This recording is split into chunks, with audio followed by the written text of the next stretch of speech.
Bunso namin eh. Ito sa amin, sa gitna. Ito yung breadwinner namin. Ako naman breadwinner. Taga-bit-bit lahat. Tagahanap buhay na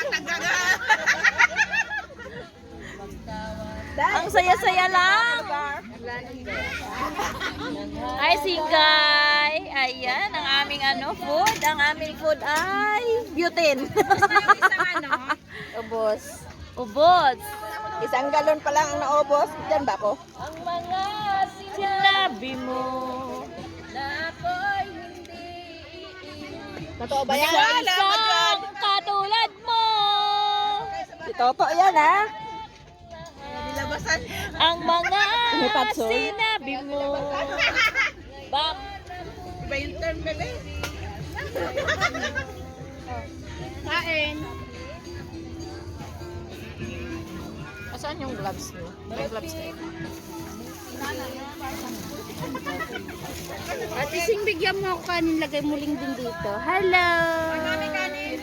Nakasabay, sinabay-sabay sa madami. Tsaka kutsara, Ate Sing.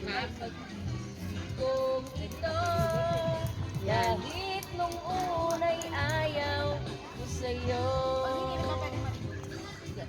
Nilunok kong lahat ang mga sinabi Pag-iwan ka naman. na ako'y hindi sa isang katulad mo. Marami, ha? Pag-iwan ka naman, si Yam pa eh. Kakain pa yun. Ang mga sinabi ko narayod ako Ayun o, kanin pa o Yam. sa'yo.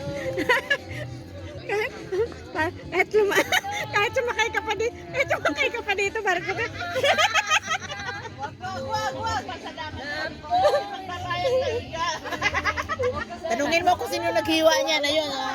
Yung taga Palawan. Eh bakit? May linaga bang ano, parang... Hindi, malalaki dapat sana yan. Liit. Sabi nila liitin. Uuwi ko lang sana yan eh. Kulang yung kanin natin, Ting. Meron pa. Meron pa maraming kanin. Hello. Ang kilo lang po, ah. Sabi mo kay Kuya Jess, huli ka, yan ang pinggan mo.